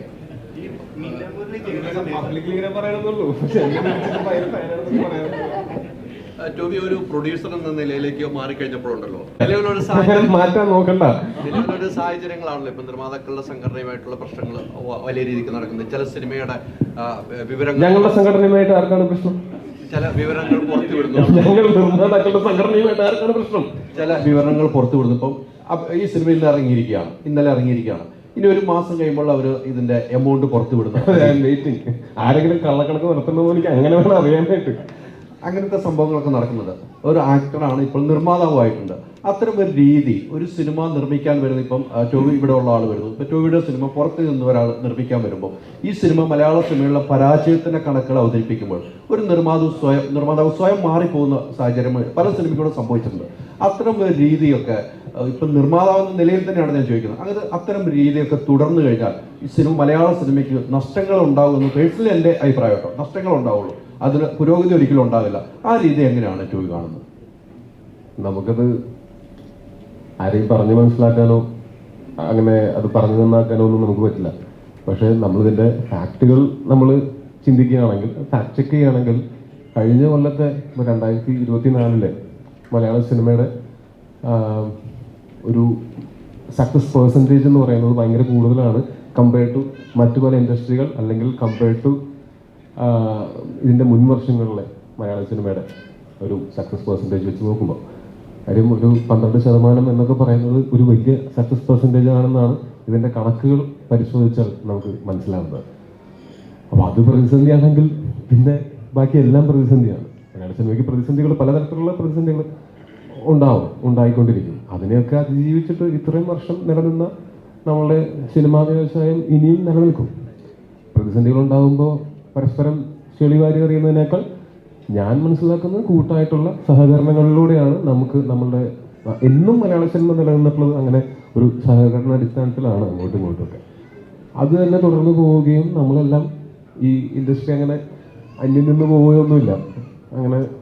അങ്ങനെ കൂട്ടിയിടാനും പറ്റില്ല. ഇപ്പം ഞാൻ ഉൾപ്പെടെ, ഇവിടെ ഇരിക്കുന്ന എല്ലാവരും ഉൾപ്പെടെ ആരെയും സിനിമയ്ക്ക് ആവശ്യമില്ല. നമുക്കൊക്കെയാണ് സിനിമ ആവശ്യം. അപ്പോൾ നമ്മളൊക്കെ തുടർന്നും ഈ എത്രത്തോളം സഹകരിച്ച് എത്രത്തോളം ആത്മാർത്ഥമായിട്ട് വർക്ക് ചെയ്യാൻ പറ്റുമോ അതുപോലെ തന്നെയാണ് ഇനിയും തുടർന്നും വർക്ക് ചെയ്യാൻ പോകുന്നത്. ഇതിനകത്ത് ആരൊക്കെ എന്തൊക്കെ പറഞ്ഞാലും അൾട്ടിമേറ്റായിട്ട് നമുക്കൊക്കെ സിനിമയോടുള്ള സ്നേഹവും സിനിമ കണ്ടിട്ട് ആസ്വദിക്കുന്ന ആൾക്കാർക്ക് ഉണ്ടാവുന്ന ആ ഒരു സാറ്റിസ്ഫാക്ഷനും സന്തോഷവും അത് മാത്രമാണ്. അതുള്ളിടത്തോളം കാലം എന്ത് പ്രതിസന്ധിയെയും തരണം ചെയ്യാവുന്നതേ ഉള്ളൂ.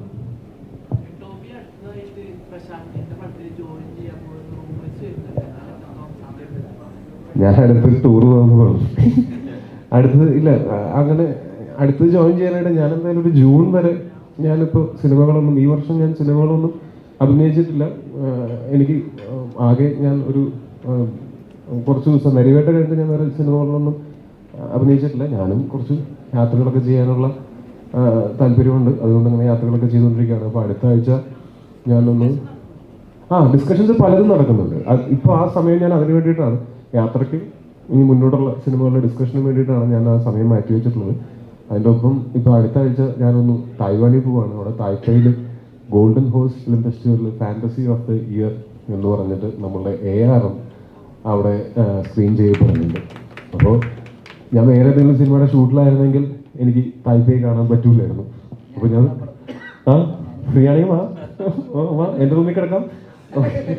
അപ്പോൾ അങ്ങനെ അതിന് പോകുന്നുണ്ട്. അപ്പോൾ അങ്ങനെ പിന്നെ ഫാമിലി ആയിട്ടൊക്കെ കൂടുതൽ സമയം സ്പെൻഡ് ചെയ്യാനായിട്ട് പറയുന്നു. ആർക്കെങ്കിലും ഷെയ്ഖിൻ്റെ കിട്ടിയില്ലെങ്കിലും ഒരു കുഴപ്പമില്ല, അല്ലേ? ഷെയ്ഖിൻ്റെ കൊടുക്കാൻ പോയിട്ട് കിട്ടിയില്ലെങ്കിലും ഒരു കുഴപ്പമില്ല.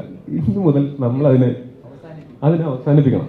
ആ ടെൻഷനിൽ ജീവിക്കാൻ വയ്യ. ആർക്കെങ്കിലും ഷെയ്ഖിൻ്റെ കൊടുക്കാനോ കൊടുക്കാതിരിക്കാനോ ഒക്കെ എവിടെ പോയാലും അബദ്ധങ്ങൾ മനുഷ്യന്മാർക്ക് പറ്റുന്നതാണ്. അങ്ങനെ ഒരു അബദ്ധം എനിക്കും പറ്റി, ഇവരും പറ്റി, കുറേ ആൾക്കാർക്കും പറ്റി. പക്ഷേ അങ്ങനത്തെ ഒരു പ്രഷറിലേക്ക് ആൾക്കാരെ തള്ളിവിടാതിരിക്കുക. കഴിയുമെങ്കിൽ ആ യൂണിവേഴ്സ് നിങ്ങളെല്ലാവരും കൂടെ ഒന്ന് അവസാനിപ്പിക്കുക. ഗോപാലേട്ടന് സ്തുതി. ഞാൻ പേരും പറഞ്ഞ് എൻ്റെ കുറച്ച് പടങ്ങൾ പുള്ളിനെ കൊണ്ട് പ്രൊഡ്യൂസ് ചെയ്യിക്കണം.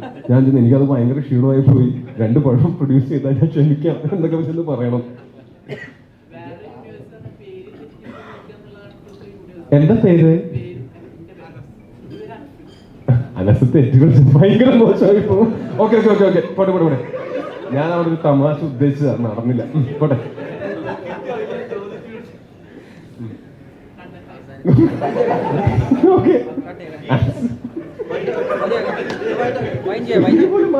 സുരേഷേട്ടാ ഒരു ഓരോ കാര്യങ്ങൾ ചോദിക്കാനുണ്ട്. ഇപ്പം ഈ സിനിമകളിലൊക്കെ കുറ്റം പറയാൻ പറ്റില്ല. സിനിമകൾ പല പ്രായക്കാർക്കും കാണാനുള്ളതാണല്ലേ. സോ പ്രായത്തിനുള്ള സെൻസറിങ് കാര്യങ്ങളൊക്കെ എന്തായാലും വേണ്ടത് തന്നെയാണ്. അങ്ങനെ വെറുതെ അങ്ങനത്തെ ഒരു നമ്മളെ വെട്ടിമാറ്റുക എന്ന് പറയുന്ന സംഭവമൊന്നും ഒരു പടത്തിനും ചെയ്തിട്ടില്ല എന്നാണ് എനിക്ക് തോന്നുന്നത്. അതിന് ആവശ്യം എന്താ വെച്ചാൽ ആവശ്യമുള്ളത് തന്നെയാണ്. സെൻസർ കഴിഞ്ഞിട്ട് വീണ്ടും വെട്ടേണ്ട രീതിയിലേക്ക് വരുന്നു.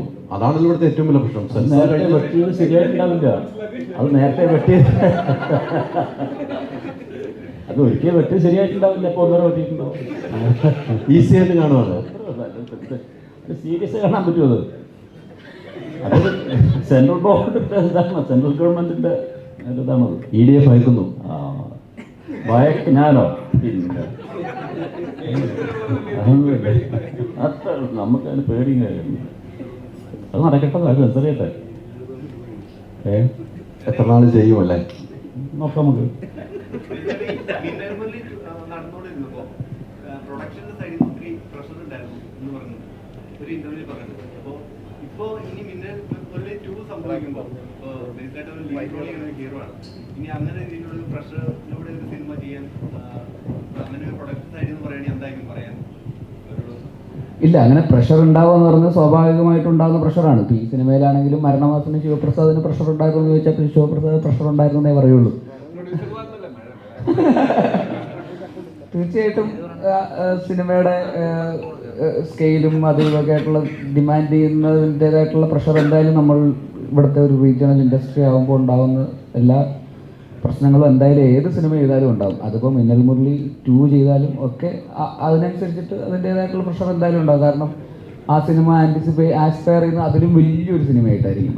അപ്പോൾ തീർച്ചയായിട്ടും ആ ബജറ്റിലും വലിയ സിനിമയായിട്ടായിരിക്കും അത് അതിൻ്റെ ഒരു അംബീഷൻ എന്ന് പറയുന്നത്. അപ്പോൾ തീർച്ചയായിട്ടും അത് പ്രഷറിൽ തന്നെ വർക്ക് ചെയ്യാൻ പറ്റുള്ളൂ. പ്രഷറിൽ അങ്ങനെ ചെയ്യുമ്പോഴാണ് ആക്ച്വലി നമുക്കും കൂടുതൽ ക്രിയേറ്റീവ് ആവുകയും കൂടുതൽ ഇന്നോവേറ്റീവായിട്ടൊക്കെ നമുക്ക് പുതിയ കാര്യങ്ങൾ ചെയ്യാനും പറ്റുക. നമ്മൾ ഭയങ്കര ലക്ഷറിയിൽ നമ്മൾ വർക്ക് ചെയ്ത് കഴിഞ്ഞാൽ നമ്മൾ ഉഴപ്പിപ്പോകും. ഇത് ശരിക്കും നമ്മൾ കുറേ സിനിമകളിൽ വർക്ക് ചെയ്യുമ്പോൾ നമ്മൾ കാണുന്നതെന്ന് വെച്ചാൽ എപ്പോഴും പ്രൊഡ്യൂസറും ഡയറക്ടറും തമ്മിൽ നിരന്തരമായിട്ട് അങ്ങനെയുള്ള കോൺഫ്ലിക്റ്റുകൾ ഉണ്ടായിക്കൊണ്ടിരിക്കണം എന്നാണ്.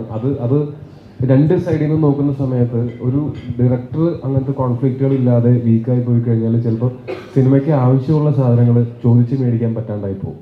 അങ്ങനെ ആവശ്യമുള്ള സാധനങ്ങൾ ചോദിച്ച് മേടിക്കാൻ വേണ്ടിയിട്ട് ഡയറക്ടറും ഫൈറ്റ് ചെയ്യണം. എന്നാൽ അമിത ചെലവോ അനാവശ്യ ചെലവോ ഇല്ലാതിരിക്കാൻ വേണ്ടിയിട്ട് പ്രൊഡ്യൂസറും ഫൈറ്റ് ചെയ്യണം.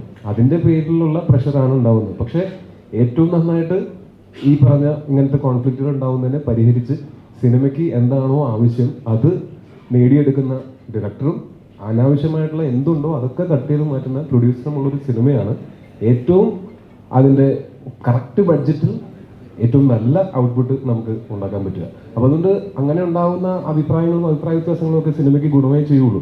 പിന്നെ എപ്പോഴും നമ്മൾ ഈ നമ്മളുടെ ഈ നമുക്ക് കുറേ വെല്ലുവിളികളും പ്രതിസന്ധികളും കുറേ കോൺസ്ട്രെയിൻസും ഒക്കെ നമുക്കുണ്ടാവും. അതൊക്കെയാണ് നമ്മളെ കൊണ്ട് കൂടുതൽ ക്രിയേറ്റീവായിട്ട് ചിന്തിക്കാനും അങ്ങനെ സിനിമകൾ എടുക്കാനും ഒക്കെ സഹായിക്കുന്നത്. ഭയങ്കര കൺവീനിയൻ്റ് ആയിട്ടുള്ള സാഹചര്യങ്ങളിൽ നമ്മുടെ ക്രിയേറ്റിവിറ്റി ഉറപ്പായിട്ടും വളരെ സ്ട്രഗിൾ ചെയ്യും. അത് ആ കൺവീനിയൻസ് പല മൈനർ ഇൻകൺവീനിയൻസസ് ചിലപ്പോൾ നമുക്ക് ഉണ്ടാക്കി തരുന്നത് ചിലപ്പോൾ ഒരു പുതിയൊരു ക്രിയേറ്റീവ് രീതികളോ അങ്ങനത്തെ പുതിയ കാര്യങ്ങളിലേക്ക് നമ്മൾ പരീക്ഷിച്ച് നോക്കുന്നത് അങ്ങനത്തെ ഇൻകൺവീനിയൻസസ് ഉണ്ടാകുമ്പോഴാണ്. അപ്പോൾ നല്ലതാണ് അങ്ങനെ പ്രഷർ. അല്ല, നമ്മൾ ഉറപ്പായിട്ടും നമ്മൾ അങ്ങനത്തെ കാര്യങ്ങളിൽ അതായത് ബഡ്ജറ്റ് അമിതമായിട്ട് ഇപ്പോൾ മഴ കൊണ്ടുള്ളത് നമുക്കറിയാം. അതല്ലാതെ അമിതമായിട്ട് പോകാതിരിക്കാൻ ഞാനും, എന്നാൽ ഈ സിനിമയ്ക്ക് ആവശ്യമുള്ളതെല്ലാം നേടിയെടുക്കാനായിട്ട് ശിവനും അങ്ങനെ നിന്നാൽ മാത്രമേ നമുക്ക് ഐഡിയൽ ബഡ്ജറ്റിൽ ഒരു ഐഡിയൽ ഔട്ട്പുട്ടുള്ള സിനിമ ഉണ്ടാക്കാൻ പറ്റുള്ളൂ. അത് ഹെൽത്തി ആണെന്നാണ് ഞാൻ വിശ്വസിക്കുന്നത്. അല്ലെങ്കിൽ ഒരു സിനിമയ്ക്ക് ഇപ്പോൾ ബഡ്ജറ്റിൻ്റെ കാര്യം പറയുമ്പോൾ ഒരു കാര്യം ചോദിക്കണം. ഇപ്പം ഏറ്റവും കൃത്യമായ കാര്യങ്ങളാണ് ഇപ്പോൾ പറഞ്ഞു വയ്ക്കുന്നത്. നമുക്ക് സിനിമയുടെ നമ്മളിപ്പോൾ ആദ്യം നിർമ്മാതാക്കളുടെ സംഘടന കൊടുക്കുന്ന ഒരു ബഡ്ജറ്റ് ഉണ്ടാവും, നമ്മൾ സിനിമയുടെ ബഡ്ജറ്റ് കൊടുക്കും. ഇത് അമിതമായി കൂടി എന്ന് നിർമ്മാതാക്കൾ പറഞ്ഞു. പക്ഷെ അതിൻ്റെ കൂടുന്ന കാരണമാണ് ഇപ്പോൾ പറഞ്ഞത്. മഴ പെയ്തു കഴിഞ്ഞാൽ നമുക്ക് ദിവസം കൂടുന്നു. നമ്മൾ പൈസ കൊടുത്തില്ല, നിർമ്മാതാവ് പൈസ കൊടുത്തുകൊണ്ടേയിരിക്കണം. ആ ആദ്യം കൊടുക്കുന്ന കണക്ക് മാത്രമേ നിർമ്മാതാക്കളുടെ സംഘടനയിലുള്ളൂ. പിന്നീട് മഴ കൂടി, ആ മഴ കൂടിയപ്പോൾ എനിക്ക് ഇത്രയായിരുന്നു, അവിടെ കണക്ക് കൊടുക്കാനും കണക്ക് ചോദിക്കാനും അവർ വരുന്നില്ല. അത്തരം രീതികൾ കൃത്യമായി ഇടപെടാതെയാണ് ഇവർ ചില പണമിടപാട് പുറത്തുവിടുന്നത്. ഇപ്പം ടോവിക്ക് തന്നെ ഈ സിനിമയ്ക്ക് കൊടുത്തതിന് ബജറ്റ് ആയിരിക്കില്ല ഇപ്പോൾ ഈ സിനിമ തീരും, ഒരിക്കലും ആയില്ല. ഇത്ര ദിവസം മഴ പെയ്തെന്ന് പറയുമ്പോൾ തന്നെ നമുക്കറിയാം എത്ര പേർക്ക് പൈസ കൊടുക്കണം. ബാറ്റ ഉൾപ്പെടെ നെറ്റ് ബാറ്റയാണ്, FT ബാറ്റയാണ് വരുന്നത്, അതുൾപ്പെടെ ബജറ്റ് കൂടുകയാണ്. അതൊന്നും കണക്കിൽ പെടുത്താതെയാണ് നിർമ്മാതാക്കൾ ചില കണക്കുകൾ പുറത്തു വിടുന്നതെന്ന് തോന്നുന്നു. അത് കണക്കിൽ പെടുത്തിയിട്ട് കണക്കുകൾ പുറത്തു വിട്ടാലും എന്താ വ്യത്യാസം? ഇത് പൈസ നമുക്ക് ഈ സിനിമയ്ക്ക് ആവശ്യമുള്ള ബഡ്ജറ്റ് ഈ സിനിമയ്ക്ക് ആയിട്ടുണ്ട്. മഴ പോലുള്ള കാര്യങ്ങൾ നമുക്ക് നിരോധിക്കാനൊന്നും പറ്റില്ലല്ലോ. ഒരു വർഷത്തിൽ ഒരു 8-9 മാസവും മഴയുള്ള ഒരു സംസ്ഥാനമായിട്ട് നമ്മുടെ മാറിക്കൊണ്ടിരിക്കുന്നു. അപ്പോൾ നമുക്ക് അതിനനുസരിച്ച് അഡ്ജസ്റ്റ് ചെയ്ത് ഷൂട്ട് ചെയ്യുക, അങ്ങനത്തെ ഒരു ബഫർ കാണുക എന്നുള്ളതല്ലാതെ നമുക്ക് എന്ത് ചെയ്യാൻ പറ്റും? ആരെ ബ്ലെയിം ചെയ്യാൻ പറ്റും? നമുക്ക് പ്രപഞ്ചത്തിനെ ബ്ലെയിം ചെയ്തിട്ട് ഒന്നും ചെയ്യാൻ പറ്റില്ലല്ലോ. ഓക്കെ, അതെല്ലാം ഈ പറഞ്ഞ പോലെ കാലാകാലങ്ങളായിട്ട് നടക്കുന്ന പോലെ തന്നെ ഇനിയും നടന്നുകൊണ്ടിരിക്കും. പണ്ടും മഴയുണ്ടായിരുന്നു, ഇപ്പോഴും മഴയുണ്ട്. നമ്മൾ അതിനനുസരിച്ച് എല്ലാവരും കൂടെ സഹകരിച്ച്, ഞാൻ നേരത്തെ പറഞ്ഞതാണ്, സഹകരണ അടിസ്ഥാനത്തിൽ മുന്നോട്ട് പോവുക എന്നുള്ളത് തന്നെയാണ്. അപ്പോൾ ഒത്തിരി സന്തോഷം കേട്ടോ.